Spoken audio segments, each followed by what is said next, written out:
Middle East Monitor Conversation. My name is Osman Butt. I'm a video producer.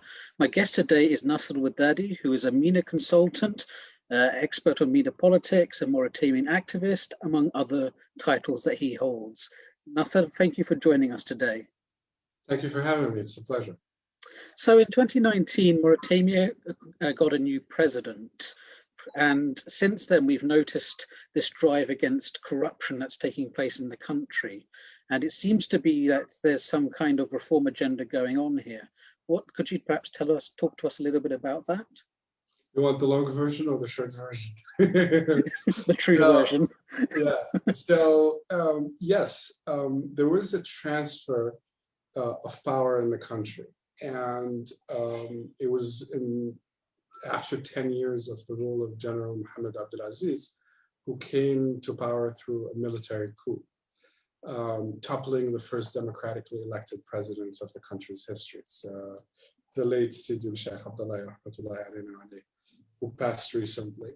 And the rule of Mohammed Abdelaziz was quite unique in the country's history because in the normal social contract, if I can call it that, in Mauritania, this is that the ruler, often an army officer who came through a coup, would concentrate all powers in his own hands, and would sort of build the system is basically built on clientele networks where everyone spreads wealth to their own clientele network.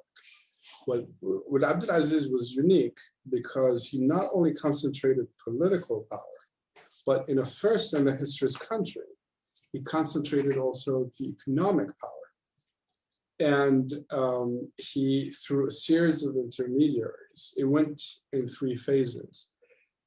First, it was simply like handing over state contracts, because don't forget, Mauritania doesn't have a robust private sector. There is a private sector, but the main employer and the main source of livelihood for the entire population is the government apparatus itself, which, by the way, lives on an economy, on an export economy, iron ore, fisheries, gold, a little oil. In the future is going to be natural gas.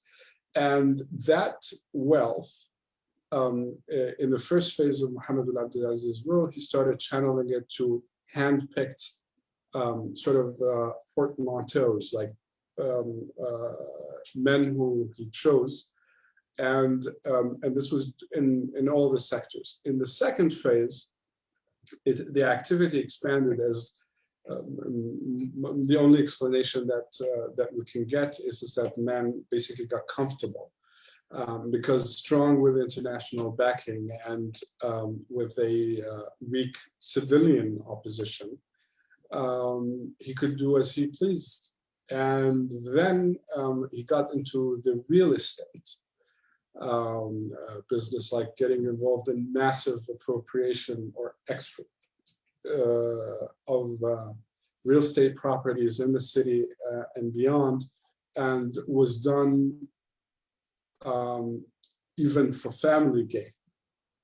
And then there was the third phase, where basically he started not only steering state contracts, but actually crafting state contracts to suit his own needs, and ended up like funneling massive amounts of wealth.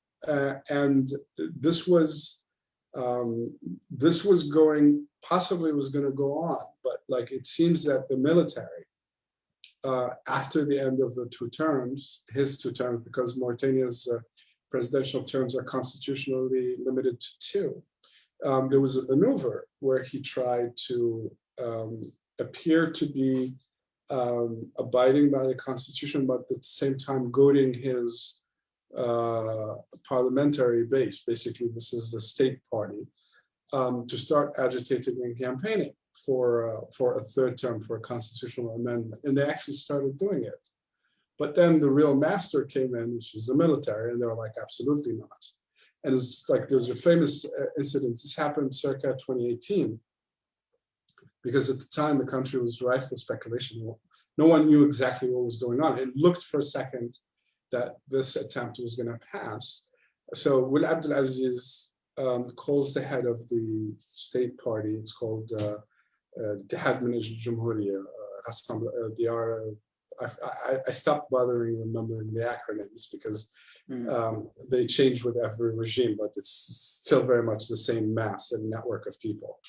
And the Ittihad min Ajl Jamhuriya, which is the ruling party, started actually, they gathered about, the constitution stipulates that parliament has to, for an amendment to pass, it needs 2/3 of parliament, and they had that much.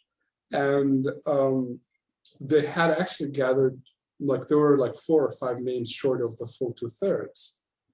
And then a phone call, dramatic event, a phone call comes in the office of the party boss. And he's told, like, turn on the TV, turns on the TV. And there was a statement in the name of the president saying that he's very thankful and very touched that the party and supporters entrust him and desire for him to remain in power, but he, in his desire to respect the sacred constitution, is not going to accept the nomination. It's almost reminiscent for Americans of the famous LBJ speech. I shall not accept, nor I shall not run nor accept my party's nomination for the upcoming election. The only problem is that our LBJ didn't write that one. It was the military who wrote that, because when Abdelaziz was on a plane going to the UAE, he had left like a couple of hours before. And the military wrote that communique, sent it to the state radio and the state TV, and had it read. That's how this was liquidated, like was stopped. And the reform agenda, it became an imperative. Like Ghazwani, the new president, who's cut from, he is a military officer, and he was the chief of staff, and who was really the power behind the throne, so to speak, because he was at top of the military pyramid, became the natural candidate. And Ghazwani was a close friend and a companion of arms of Aziz since they entered the military together, but different personalities, different social backgrounds, different ways of doing things. And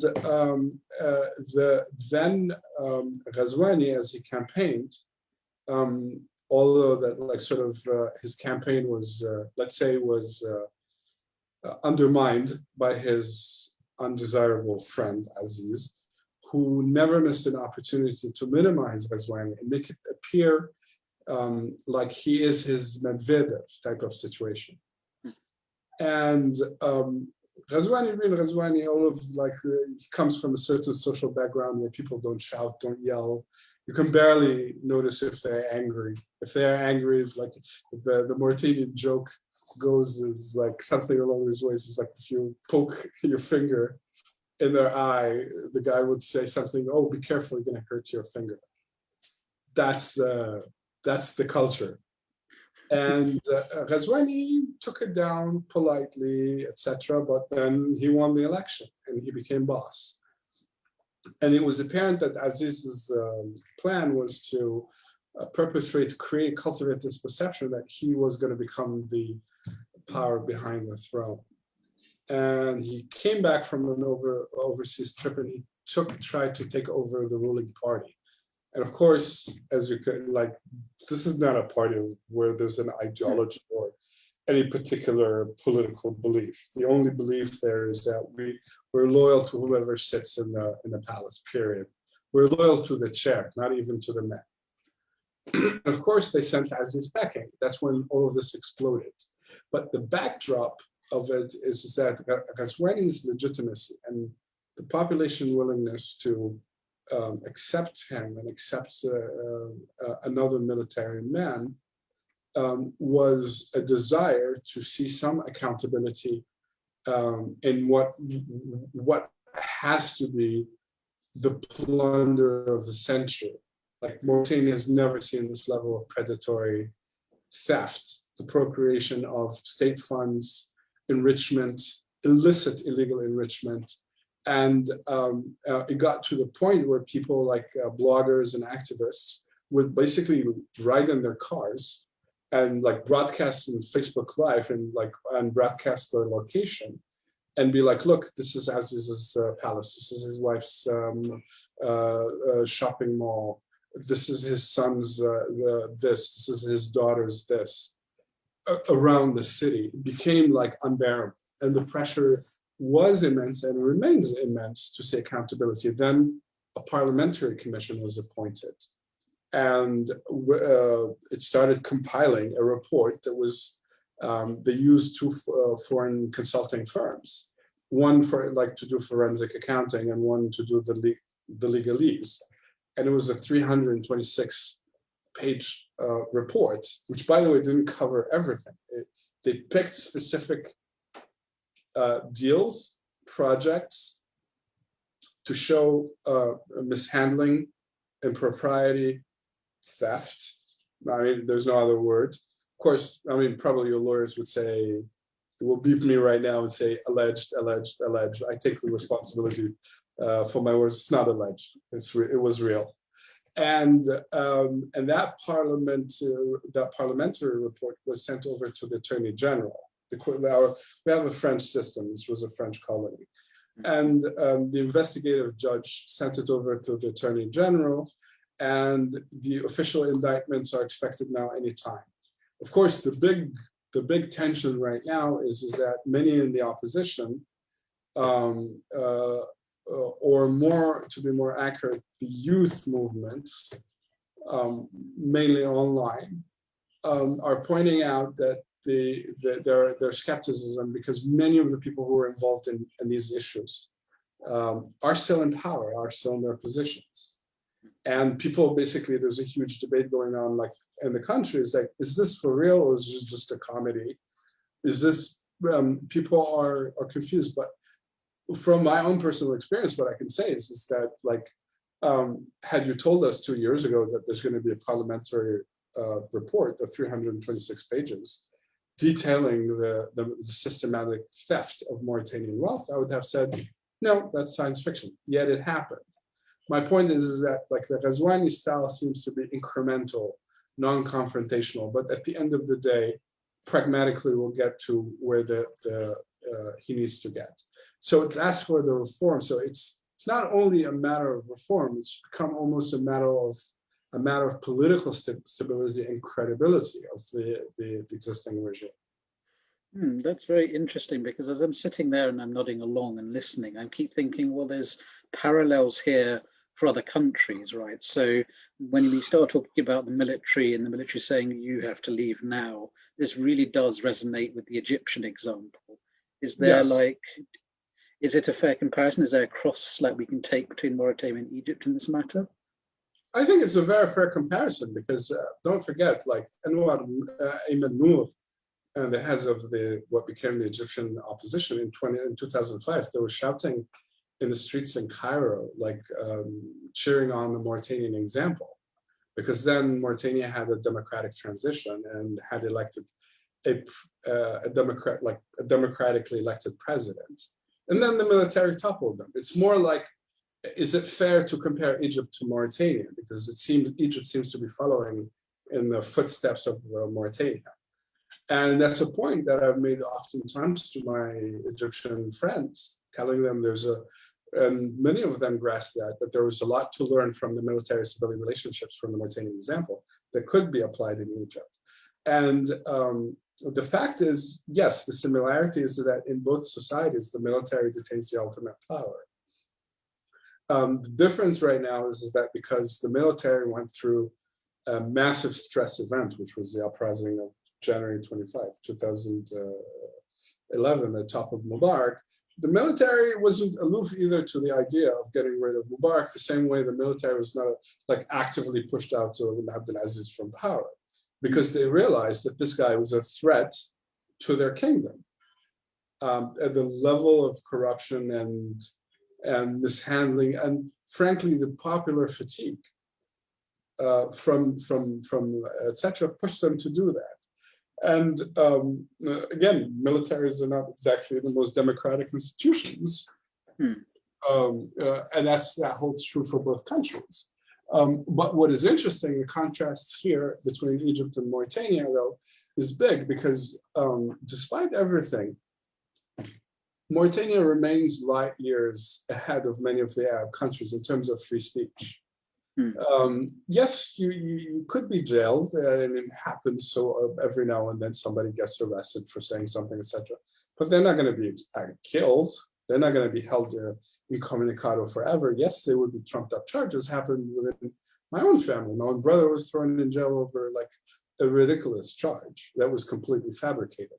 But at the end of the day, he was released. International pressure worked, and frankly, also the ridiculousness of the charges was so like even they felt ashamed at some point. The judge who wrote the thing couldn't say it with a straight face in front of a camera. Wouldn't talk to reporters about it. So I would say that like our military, at least in this phase, there's some dark episodes in the past, like happened with in the 1987, 88, 89 period, where there were like quasi racially motivated killings against the Black Mauritanians in the south. But what it seems to have happened since then, since that dark era, and the forced deportation of Black Mauritanians into Senegal, which, by the way, was admitted ultimately when Sidi Sheikh Abdullah, peace be Allah yarhamu, rahmatullahi alayna wa alayhi, when he took power, that was the first decision, was to recognize and apologize and restitute everybody's citizenship that was hurt by that period. We had our own sort of reconciliation, even though some people tell you that it's not enough. Fair point, no dispute there. But I would say is that what seems the interesting difference in trajectory, it seems that our military here in Mauritania has become more civilized, whereas the Egyptian military has become more savage, like opposite trajectories. And I mean, it's understandable, like the political economies, the size of the countries. Mauritania, like if you take all of Mauritania, you can pack it in Medinat Nasser in Cairo. Because there's like, what, 4.5 million of us? Cairo is like, what, 18 million at night, 22 a day? So, like largely different proportions, different compositions, and obviously different histories. Even though that Mauritania is an immense territory, like it's 1,085,000 square kilometers. You can fit 2 Frances here. Or for American audiences, you can fit Texas here and parts of Arizona. Sparsely populated. The bulk of the population is living in the coastal cities, Nouakchott, the capital, and Ouadhibou, Rosso, which is speaking of the speaking of the trajectories of the military rule. The little unspoken, and this is one of the things that I think is the least understood about Mauritania and outside circles, is that climate change hit us 50 years ago. And our society today is a product of that climate change. And the infamous droughts that from 1969 to 1972, completely, 73, and in the 80s, destroyed the social fabric of the country. See, Mauritania on independence, in 1960, the population was 700,000 people. Of those 700,000 people, it was 95% nomadic. Today, it's 4.5 million. Of those 4.5 million, only 2% are nomadic. And the bulk, 90% of those 4.5 million are living in the coastal cities, who are getting eroded by climate change. I'd say the new climate change that the world is opening its eyes to. And according to all the projections, at least the 3 capital cities are going to be under the ocean by 2100. But in 80 years, there's not going to be a Nouakchott, there's not going to be a Rossel, and there's not going to be a Ouadhibou. So again, different trajectories, different contexts. And the military comes into the formula because the coup in 1978, which ushered the military into power, came at the height of that rural exodus that completely changed social relationships and the social fabric in Mauritania. And before we started recording, you had an interesting line. You said, what were the two things that whenever you say Mauritania, people are they remember? say, when you say to somebody outside, what's the two things you think of when you say Mauritania? You say slavery and women have divorce parties. Yeah. So for the slavery, I mean, I can give you the sensational answer. I don't want to make trivial of this issue because it's a painful one, and it's there's a legacy of it. But the fact of the matter today in 2020, 2021, there's no market here where you can buy slaves, or that's garbage, not real. The institution of slavery was basically effectively destroyed by the droughts, because the droughts killed the cattle and destroyed the economic relationship that created slavery to begin with. Outdated, it's over. But what is left is that you have a social class of people, the Haratin, who are descendants of slaves, who have a fair claim to a fairer part of the pie, of the pie. That means better access to resources, better access to certain aspects of governance, access to certain echelons of power. That is a real discussion and should be had. But like slavery, a little bit dubious. Regarding that women of Mauritania have divorce parties, 100% true. Divorce is not a thing here. Yeah, there was one essay I was reading where they say it's not unusual to meet a woman who's like on her third husband or something. Absolutely, because there's no stigma. Like a divorced woman is not regarded in Mauritania as damaged goods. To the opposite, actually, she's regarded as more like lady-like, because they're sort of, it's reverse logic, which is like, if 2 men or 3 men married you, there must be something special about it. Versus oh, it's secondhand. It's a secondhand. Like if it's a secondhand, then there must be some glitch there. It's absolutely true. And like sort of Mauritanian women, compared to their sisters in the Maghreb and the Levant, enjoy by power of tradition. And I would say it's like, this is not the white man's doing. This is by power of tradition. Women enjoy a great deal of autonomy. And there are a lot of explanations as to why that is. Some of them say it's maybe a remnant of our Berber ancestors, because don't forget, Mauritania is a mix of Arabs, Berbers, and Black Africans. That in certain Berber tribes in ancient times, these were matriarchal societies.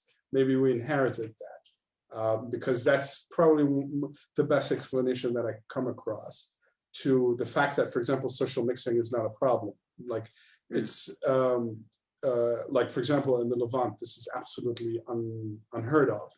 Yeah. For a man who's not a blood relative to come and sit in the living room and be sitting with the wife when her husband is not there. Normal in Mauritania. So that separation of the genders doesn't quite exist. There is indeed a separation of the genders, but it happens in more formal ways. And what sort of pulls this society together ultimately is that this is a 100% Muslim society. I'm not saying this to disparage anybody and any other religious tradition or confession. It's just a fact. We're 100% Muslims. No, actually, I would say we have about 8 or 9 Christian families. Those are Lebanese who were naturalized Mauritanians. These are Lebanese family traders who came here like from even before the independence. So as like, this is a Muslim society, and And one of the big tensions here, and it's an increasing thing, is like the rise of political Islamist parties and political Islamist movements, which is another episode altogether of discussion. But ultimately, like bringing Islam to Mauritania is a little bit like bringing chai to India. It's like there's part and parcel. Yeah, and but yeah, I mean, these are the topics and the angles that are. Notice how I took your question from reform and went on this big tangent, because I wanted to make sure to expose the audience to a different way of looking at Mauritania from what is usually available, because in the English language, frankly, the record is very poor on Mauritania. The stuff that is available is either shallow or inaccurate or both. Yeah, I think it might also have to do with the fact that we're dealing with a former French colony, because I've noticed when you look at, with the exception perhaps of Lebanon and Syria, if you look at a lot of the North African countries, even like Algeria and Tunisia and these places, if you don't speak French, you're going to really struggle to get a lot of updated news on these places. There seems to be this thing where if it's in French, that's like a barrier to the English-speaking world. Absolutely. Actually, that's another sense, like that's a huge source of tension, because remember, the ethnic problem in Mauritania between the Arabic-speaking population and the Black African population, it started in 1966, because in 1966, a quick reminder, this is called the Islamic Republic of Mauritania. And that choice was not random when our founding fathers gathered. People like started like toying with all sorts of, adding all sorts of nouns and adjectives. And the consensus choice was Islamic, because it's not like, if you call it the Arab Republic of Mauritania, that's unfair to the Southerners. And if you call it the African Republic of Mauritania, that's ridiculous. It's in Africa. Why do you need to call it Africa? And just Islamic, because that's the real, again, thing that ties this entire country together, Islam. And the problem started because everything was in French. This was a French colony. And the French colonial administration put a lot of effort in pushing back on the Arabic language. And so in 1966, there was a governmental decree that we're going to start teaching and working in Arabic. Massive protests and demonstrations and like charges of cultural genocide, erasing people's identities and things like that. Even though I'll tell you, no baby ever was born in Mauritania and came out and started like saying bonjour, bonsoir, comment allez-vous? French is nobody's native language in this country. And then the subtle thing is that we had a Francophone elite, which still in many ways dominates the country. That Francophone elite, contrary to the stereotype, is actually made of Arabic-speaking and Black Mauritanians. And that Francophone elite, for at least 4 decades, dominated all aspects of life in the country. Not only political, but also in the economic sector. In the private sector today here in Mauritania, if you come with a college degree from an Arab country, good luck finding a job. But if you come with a janitor's degree from France or I don't know, you will get a job. And that's a huge source of tension in the country. Of course, there's another version of these events, which I'm happy to give if we had more time. But let's say that the other flip side of this is that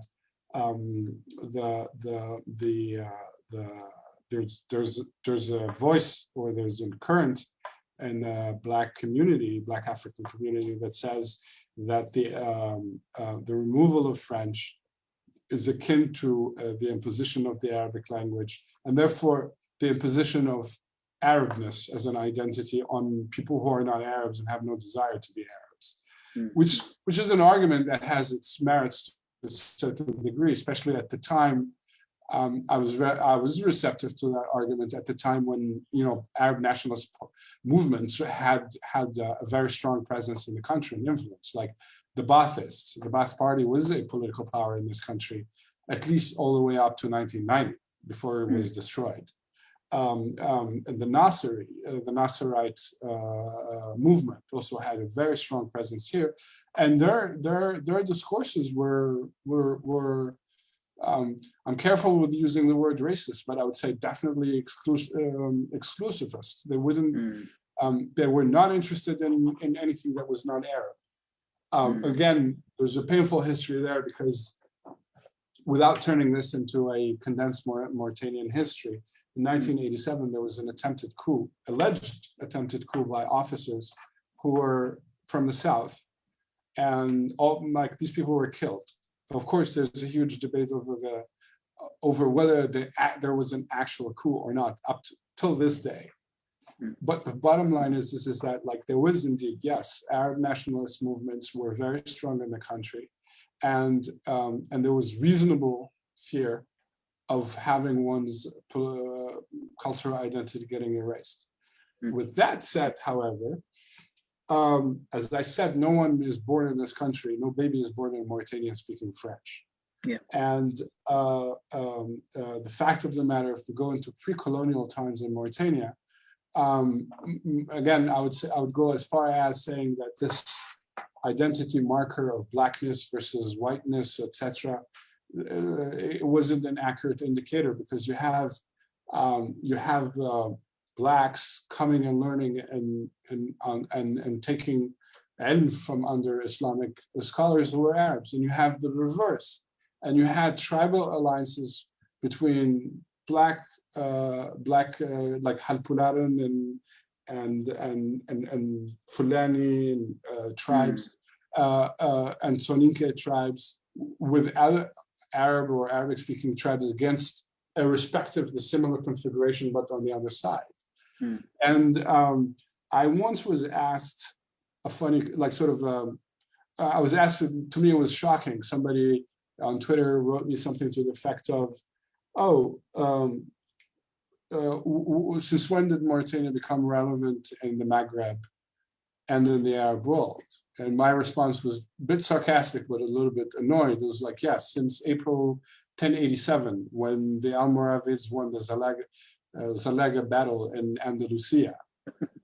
What I would have liked to add is that what is forgotten is that Ibn Tashifin's, he was the leader who was leading that battle, Yusuf ibn Tashifin, his close guard that won the battle, this was his Praetorian Guard, is made of Soninkes and Halpularan, black Mauritanians. And my point here is that Islam is the real thread that holds this country together. Like, this talk of Arabness, Berberness, blackness is modern. These are modern constructs. And if you walk into a mosque here, cynics will tell you that the only thing Mauritanians are united around is football or prayer time. I would say you have a point, but I would say that, like, if you scratch a little bit deep below this modern conflict, which is, it's real, I'm not minimizing it, you'll find surprisingly close ties. And you will come quickly to the conclusion that this problem of nationalities and nationalism, because nationalism itself is a European construct that was imported here. Sorry, prayer time. Sorry. The reality of it is that this European construct that was imported here ended up creating more conflicts than resolving anything. And increasingly, people are starting to see through it. So, speaking of your point about the French language, I had, at one point, I had a pretty testy exchange with my fellow Americans. These were American diplomats in the US Embassy, because they were relying heavily All of them were basically Africanists. None of them spoke Arabic or knew any Arabic. They all spoke French and trained to read Africa. And I was trying to make a point to them, and they wouldn't hear me. Like, it was as if we were talking past each other. So at the time, this happened in 2005, I think, 2004. I pulled out the Alexa ranking for websites, and I showed them the rankings of Mauritanian websites. And they were shocked. I was told them, like, this is like the most read French language website in the country, ranks 17th compared to the top most read websites. And of course, the top 17 websites within the Arabic language. So if you rely only on French material and French sources, you're going to get information, but you're isolating yourself dangerously from reality. That seems to be a common thread across much of the wider region. And lastly, I'd like to get onto that question of the wider region, because as we had the exchange before, there's a lot of interesting stuff going on geopolitically. So in 2018, as the British opened up an embassy in Mauritania for the first time because of Brexit. And also you have issues with Western Sahara, which Mauritania is involved in. Could we talk a little bit about that? Absolutely. Let's start with the easiest, which is the British embassy. For the longest time, Mauritanians complained a lot about having to go to Morocco to try to get an entry visa to the UK, which not everyone got anyway. And plus, until very recently, until the rise of the Anglophones, because there is such a phenomenon here in Mauritania. Anglophones meaning people who adopt the English language as their foreign language, be it American-based diaspora or people educated elsewhere. Until their rise, no one really had any interest in having anything to do with the UK. Because frankly, a lot of people bought into the French stereotypes about the British, which was like, I asked somebody once, it's like, wait a second, you were colonized by the French. What did the British ever do to you to hold these stereotypes about them? And then the guy kind of scratched his head and was like, yeah, I never thought about it that way. Of course, the reason is that guy's a Francophone. And then Mauritanians opened an embassy in the UK about a decade ago or something, but the UK didn't reciprocate immediately. And once British Petroleum, BP, your own famous BP, managed to land what is termed to be the Africa's future biggest or second biggest oil reserve, natural gas reserves. That's when the British Embassy got opened. And to be fair, BP came first and then the embassy followed, not the other way around. And of course, there is a reasonable case to be made for Britain to want to have a foothold here because of the situation in neighboring Mali and of course Western Sahara. Now, going to the complicated question, Western Sahara. Western Sahara, as the audience knows, is a disputed territory.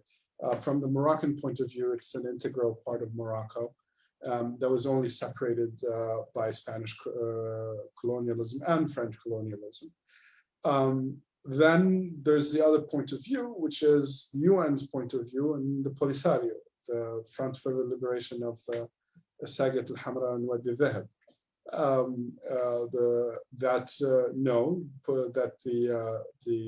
the Western Sahara is a former colonial territory that has not been given the right to self-determination.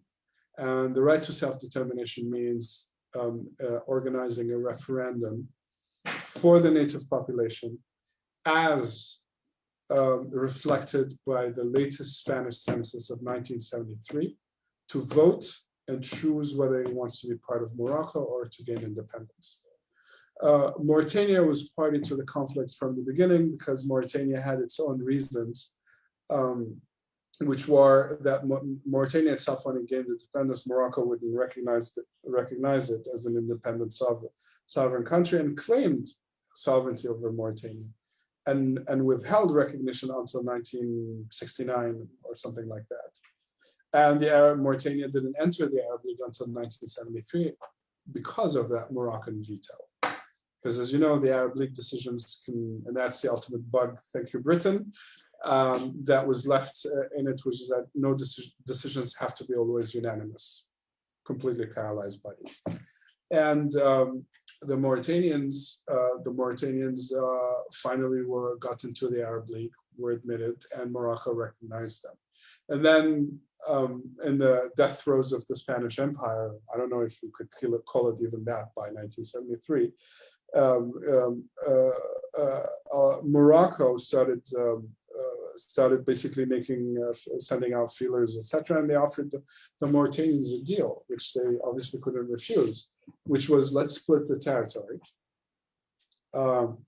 and do that behind Algeria's back. Algeria actually wanted to have its own corridor in the Sahara to go to the Atlantic. And then King Hassan pulled another fast one and went behind the Algerians back and signed an agreement, basically, in effect, splitting the Sahara between the two. That, though, happened after and the International Court in The Hague examined both the Mauritanian claim and the Moroccan claim and found actually that the Mauritanian claim was much more stronger than Morocco's claim on that part of the territory. And the rest is known. War ensued, broke out in 1975. Mauritania was involved, and until today, this is is still remembered as one of the biggest betrayals in Mauritanian history, and operated ironically by none other than our military. This is a unique case, a military that abandoned a territory, and just for the sake of stopping a war that it was winning, contrary to a lot of the material available out there. Of course, the reasoning was that the Mauritanian economy was suffering, and because of the tribal makeup and the tribal elements of society, many of those military officers who did the coup in 1978, toppling the civilian government, felt like that this thing didn't concern them, that they were not willing to die for something that lay farther than any of their own grandparents' camels ever grazed. That's how some of them put it. And since Mauritania's withdrawal, the relationship with Algeria and Morocco went through periodic shifts of high tension, open animosity, to cohabitation, then to full reestablishment, and this is cyclical. But the main point is that Mauritania's position in the Western Sahara conflict is strict neutrality. And strict neutrality means that Mauritania also has an official representation of the Polisario here in Nouakchott. It's not called an embassy, but it's a bureau.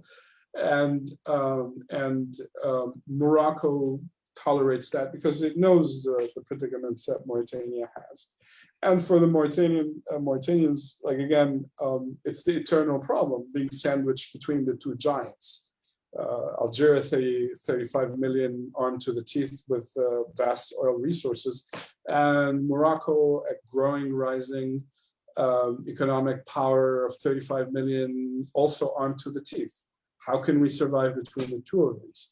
And this situation is made even more acute by the fact that one of our main exports in this country, which is iron ore, happens to be dependent on a railroad in the northern region of the country to transport it to the port of Nouadhibou that is within shooting range of all of this. And for things to be made worse, if you look at the map, the Nouadhibou itself, which is like this, it's like this piece of land is like in the sea, which at its widest point is about like 15 kilometers.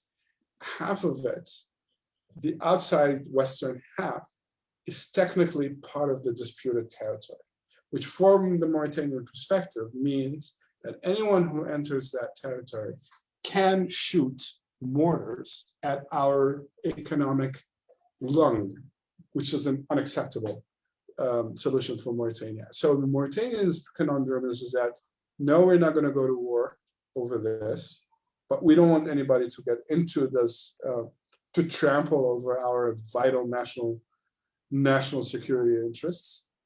But at the same time, we can't quite enforce any of this without an international mechanism or collateral configuration, because at the push comes to shove, we can't pressure Algeria, we can't pressure Morocco, and that was plenty. That was seen again during recently in the Gargarat incident, which I don't know how much the audience knows about, which is the Gargarat is this buffer zone, which is again part of the disputed territory.